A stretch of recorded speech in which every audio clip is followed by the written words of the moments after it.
Back to clean news UP. चलिए देखते हैं उत्तर प्रदेश की 25 फटाफट बड़ी खबरों को। इससे पहले आप न्यूज को कहां से देख रहे हैं हमें कमेंट में बताना बिल्कुल ना भूलें। साथ ही हमारे फेसबुक पेज को भी फॉलो करें। फेसबुक पेज का लिंक डिस्क्रिप्शन में दिया गया है।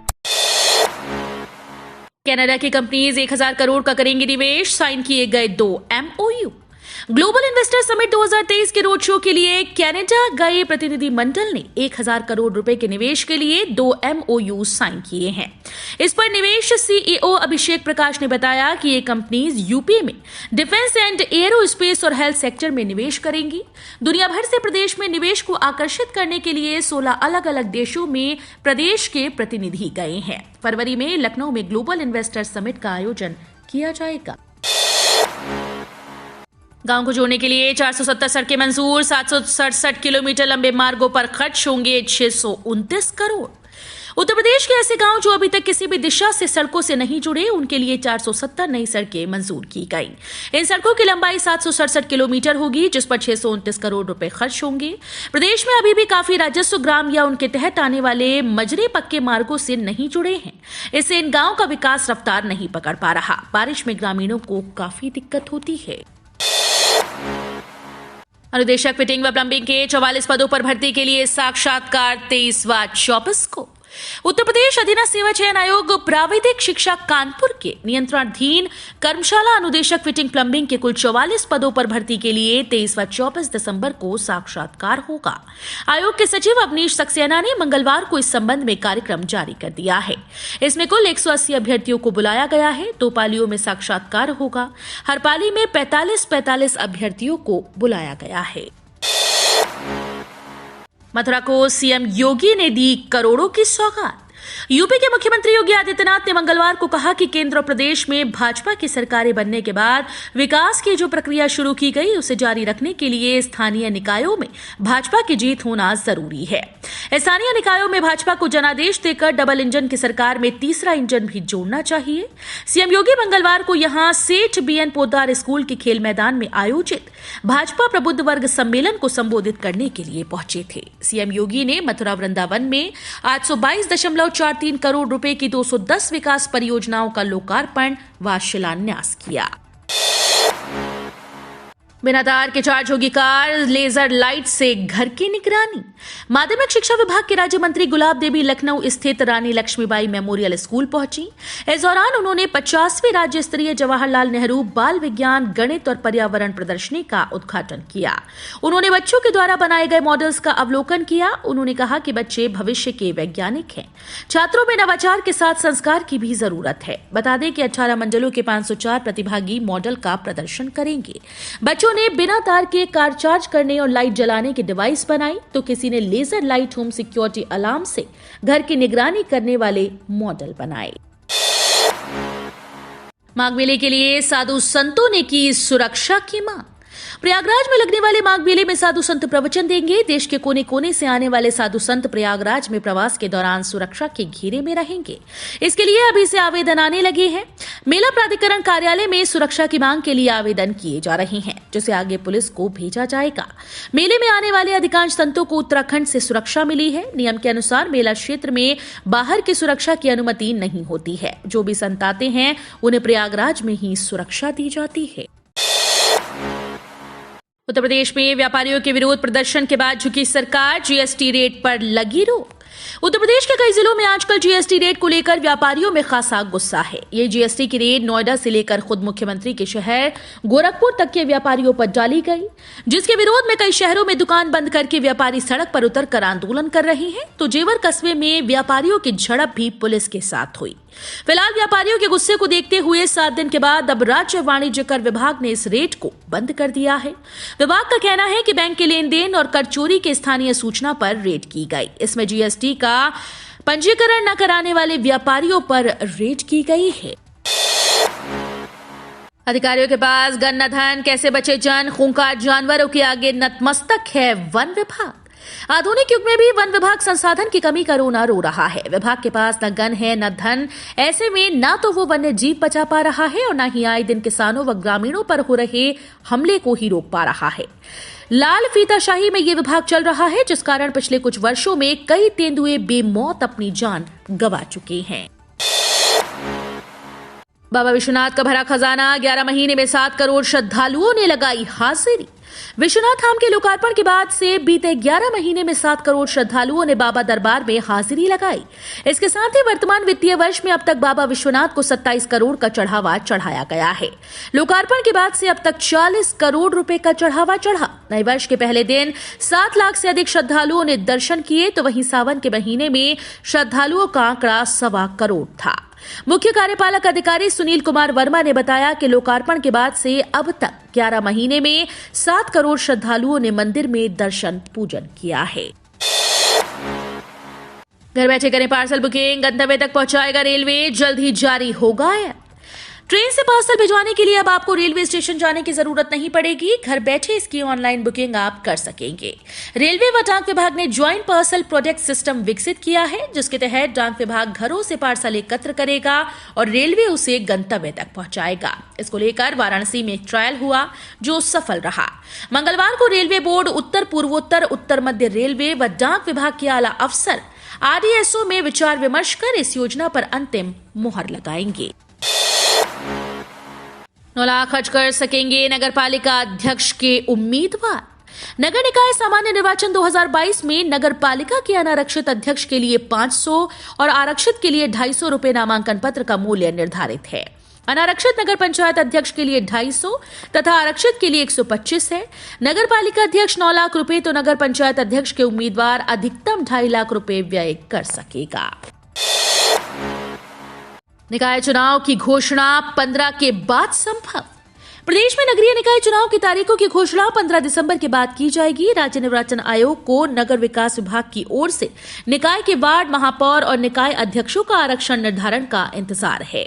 आयोग सूत्रों के मुताबिक नगर विकास विभाग की ओर से आज 14 दिसंबर तक आरक्षण का निर्धारण कर रिपोर्ट आयोग को दी जाएगी। उसके बाद आयोग 2 से 3 चरणों में चुनाव कराने को लेकर मुख्य सचिव और पुलिस महानिदेशक से चर्चा करेगा, ताकि चुनाव के लिए सुरक्षा के पुख्ता इंतजाम हो सके।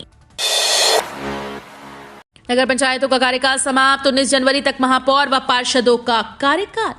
नगर निकाय चुनाव में हो रही देरी को देखते हुए शासन ने निकायों के संचालन की व्यवस्था प्रशासकों के हाथ में देने का फैसला किया। प्रमुख सचिव नगर विकास अमृत अभिजात ने इस संबंध में शासनादेश जारी कर दिया। शासनादेश में कहा गया कि 12 दिसंबर के बाद जिन निकायों का कार्यकाल खत्म होता जा रहा है, उन निकायों के प्रबंधन की व्यवस्था नगर आयुक्त या अधिशासी अधिकारी संभालेंगे। बता दें कि नगर निकाय निगम अधिनियम के मुताबिक निकायों के गठन के बाद महापौर अध्यक्ष का कार्यकाल 5 साल का होता है। भारत से अरब जाना हुआ मात्र 1.5 घंटे का खेल, वीजा भी मिलेगा एयरपोर्ट पर। मध्य पूर्व क्षेत्र से बढ़ती यात्री यातायात के मद्देनजर पूर्ण सेवा वाहक विस्तारा ने मुंबई और मस्कत के बीच अपनी नॉन स्टॉप दैनिक उड़ानों का संचालन शुरू किया। ये इसका चौथा मध्य पूर्व उड़ान गंतव्य होगा। विस्तारा एयरलाइंस के साथ यात्रा करने से यात्री और विदेश में रहने वालों को पॉकेट फ्रेंडली अनुभव मिलता है। भारत से अरब देशों की यात्रा पैकेज महज 4,999 रुपए वन वे में शुरू हो जाती है। वहीं समय की अगर बात करें तो महज 1 घंटा 30 मिनट में विस्तारा एयरलाइन मस्कत से मुंबई का सफर पूरा कर लेता है। 80 करोड़ लोगों के लिए मोदी सरकार का बड़ा फैसला। सूत्रों का दावा है कि सरकार की तरफ से फ्री राशन योजना को अगले 3 महीने के लिए बढ़ाने पर विचार चल रहा है। इस पर कैबिनेट की अगली बैठक में ऐलान किया जा सकता है। फिलहाल 10 से 15 दिसंबर तक मौजूदा महीने के राशन का वितरण किया जाएगा। इस महीने का राशन कोटेदारों के यहां पहुंचना शुरू हो गया। पीएम गरीब कल्याण अन्न योजना को अप्रैल 2020 में शुरू किया गया था। होम लोन की बड़ी EMI से बिगड़ रहा है बजट। भारतीय रिजर्व बैंक लगातार रेपो रेट में इजाफा कर रहा है। इस वजह से लोन महंगा हो रहा है और जिन लोगों ने पहले से ही लोन ले रखा है उनकी EMI बढ़ रही है। बढ़ती EMI लोगों की जेब पर अतिरिक्त बोझ डाल रही है, जिसकी वजह से उनका बजट बिगड़ रहा है। रिजर्व बैंक ने पिछले सप्ताह रेपो रेट में 0.35% वृद्धि का ऐलान किया था। इस वजह से बैंकों ने अपना ब्याज दर बढ़ा दिया, क्योंकि होम लोन लॉन्ग पीरियड के लिए होता है। किसी भी होम लोन बोरोअर्स के लिए ये सबसे बड़ी देनदारी होती है। बढ़ती ब्याज दरें EMI बढ़ा देती हैं। इस वजह से लोगों का बजट बिगड़ता है। इनकम टैक्स भरने वालों की लगी लॉटरी, इन लोगों को अब नहीं देना होगा टैक्स। वित्त मंत्री निर्मला सीतारमण इस बार बड़ा बदलाव करने जा रही हैं। अगर आप भी टैक्स भरते हैं या फिर टैक्स स्लैब में आते हैं तो ये जानना आपके लिए जरूरी है कि इस बार केंद्र सरकार टैक्स स्लैब में किस तरह के बदलाव करने जा रही है। सरकार 2023 में 1 फरवरी को बजट पेश करेगी। इस समय 2.5 लाख रुपए तक की इनकम पर किसी भी तरह का टैक्स नहीं लगता, लेकिन इस बार के बजट में वित्त मंत्री निर्मला सीतारमण इस लिमिट को बढ़ाकर 5 लाख करने का प्लान बना रही हैं। लखनऊ गाजियाबाद की हवा बहुत खराब। यूपी में ठंड बढ़ने के साथ हवा की सेहत भी बिगड़ गई। यूपी के कई शहरों में एयर क्वालिटी इंडेक्स 200 से ज्यादा है। केंद्रीय प्रदूषण नियंत्रण बोर्ड प्रयागराज की हवा की गुणवत्ता खतरनाक हुई। हालांकि कल के मुकाबले आज यानी 13 दिसंबर को थोड़ा सुधार हुआ। यूपी की राजधानी लखनऊ के एक केंद्र पर हवा की गुणवत्ता 210 AQI दर्ज की गई है। गाजियाबाद के वसुंधरा केंद्र पर हवा की गुणवत्ता 202 AQI है। मेरठ में 180, मुजफ्फरनगर में 155 और ग्रेटर नोएडा की 198 AQI है। चीन को मुंहतोड़ जवाब पर मायावती ने की सेना की तारीफ। अरुणाचल प्रदेश के तवांग सेक्टर में भारत चीन के सैनिकों के बीच गश्त के दौरान झड़प होने और इसमें भारतीय सैनिकों द्वारा चीनी सेना को मुंहतोड़ जवाब दिए जाने पर बसपा सुप्रीमो मायावती ने सेना की तारीफ की। साथ ही उन्होंने सरकार से मांग की है कि अब कूटनीतिक कुशलता के जरिए इस मामले पर तुरंत काबू करें। मंगलवार को एक ट्वीट में मायावती ने लिखा कि अरुणाचल प्रदेश के तवांग सेक्टर में भारत और चीन की सेना के बीच खूनी संघर्ष और उसमें कई सैनिकों के घायल होने की खबर अति दुखद व चिंतनीय है। यूक्रेन युद्ध के परिणामों से पीड़ित और सहमी दुनिया में भारत चीन सेना के बीच नए संघर्ष पर तुरंत कूटनीतिक तरीके से काबू पाना जरूरी है। रेलवे ग्रुप डी भर्ती परीक्षा रिजल्ट की डेट घोषित। रेलवे भर्ती बोर्ड के अध्यक्ष ने आज 13 दिसंबर 2022 को ग्रुप डी भर्ती के रिजल्ट की डेट घोषित कर दी। आरआरबी ने बताया कि ग्रुप डी के लेवल 1 से 7 के लिए हुई परीक्षा का रिजल्ट 24 दिसंबर 2022 को घोषित किया जाएगा।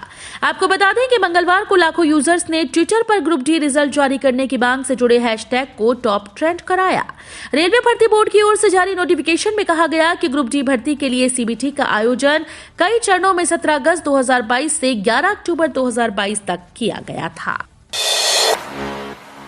संसद में गूंजेगा तवांग का मुद्दा, राजनाथ रखेंगे सरकार का पक्ष। अरुणाचल प्रदेश में एलएसी पर तवांग सेक्टर में भारत और चीनी सैनिकों के बीच झड़प को लेकर विपक्ष ने सरकार को घेरने की तैयारी कर ली है। आज संसद में हंगामेदार सत्र की उम्मीद लगाई जा रही है। इससे पहले कांग्रेसी सांसदों ने तवांग सेक्टर पर हुई झड़प को लेकर संसद में चर्चा की मांग की थी। सूत्रों का कहना है कि मामले में रक्षा मंत्री राजनाथ सिंह संसद में बयान देंगे। सोमवार को जैसे ही सेना ने यह बयान दिया कि 9 दिसंबर को अरुणाचल प्रदेश के तवांग सेक्टर में भारतीय और चीनी सैनिकों के बीच झड़प हुई है, जिसमें कम से कम 6 भारतीय जवान घायल हो गए। हालांकि सेना ने कहा कि झड़प ज्यादा देर नहीं चली और तुरंत ही दोनों सैनिक पीछे हट गए। चीन से नेहरू के प्यार के चलते यूएनएससी में कुर्बान हो गई भारत की सीट। अरुणाचल प्रदेश के तवांग का मुद्दा संसद में जमकर गूंजा। एक ओर जहां रक्षा मंत्री राजनाथ सिंह ने मामले की जानकारी दी, वहीं विपक्ष ने जमकर हंगामा किया। इसे लेकर केंद्रीय गृह मंत्री अमित शाह ने कांग्रेस पर निशाना साधा। उन्होंने आरोप लगाया कि पूर्व प्रधानमंत्री जवाहरलाल नेहरू के कारण ही भारत ने संयुक्त राष्ट्र सुरक्षा परिषद यानी यूएनएससी में सीट गंवा दी थी। साथ ही उन्होंने कांग्रेस को राजीव गांधी फाउंडेशन में चीनी दूतावास की राशि को लेकर भी घेरा। पीएम मोदी की हत्या वाले बयान को लेकर कांग्रेस नेता राजा पचेरिया गिरफ्तार। मध्य प्रदेश के कांग्रेस नेता राजा पचेरिया को प्रधानमंत्री नरेंद्र मोदी पर दिए गए विवादास्पद बयान के लिए गिरफ्तार कर लिया गया है। सोमवार को पूर्व मंत्री राजा पचेरिया का एक वीडियो वायरल हुआ था, जिसमें वो चुनाव जीतने की और प्रधानमंत्री मोदी की बात करते नजर आ रहे थे। पचेरिया कार्यकर्ताओं से कहते हुए नजर आ रहे थे कि पीएम मोदी चुनाव खत्म कर देंगे, पीएम मोदी धर्म, जाति, भाषा के आधार पर बांट देंगे, दलितों का, आदिवासियों का और अल्पसंख्यकों का जीवन खतरे में है। यदि संविधान को बचाना है तो पीएम मोदी की हत्या करने के लिए तैयार रहो। रद्द होगी नई पेंशन व्यवस्था, देश भर में लागू होगा पुराना पेंशन सिस्टम। पुरानी पेंशन व्यवस्था को लेकर कई तरह की बातें चल रही हैं। केंद्र सरकार नई पेंशन योजना को रद्द करके पुरानी पेंशन योजना शुरू कर सकती है। वहीं कई राज्यों में पुरानी पेंशन योजना लागू करने को लेकर सरकार ने लोकसभा में जानकारी दी। इसके साथ ही कई राज्यों में पुरानी पेंशन योजना का फायदा कर्मचारी ले रहे हैं। हाल ही में सोशल मीडिया पर एक मैसेज वायरल हो रहा है, जिसमें दावा किया जा रहा है कि सरकार नई पेंशन व्यवस्था को पूरी तरह से रद्द कर सकती है। एसबीआई के ग्राहकों के लिए गुड न्यूज, बैंक ने बढ़ा दी एफडी पर ब्याज दरें। स्टेट बैंक ऑफ इंडिया ने फिक्स डिपॉजिट पर ब्याज दर में 65 आधार अंकों की बढ़ोतरी की। रिजर्व बैंक ने हाल ही में रेपो रेट में 35 बेसिस पॉइंट की वृद्धि की थी। उसके बाद अब एसबीआई ने एफडी पर ब्याज दर बढ़ा दी। स्टेट बैंक की वेबसाइट के मुताबिक एफडी पर ब्याज दरों में 25 से 65 आधार अंकों की बढ़ोतरी की गई। तो ये थी आज की 25 फटाफट बड़ी खबरें। अगर आपको न्यूज पसंद आई हो तो वीडियो को लाइक और शेयर जरूर करें। धन्यवाद।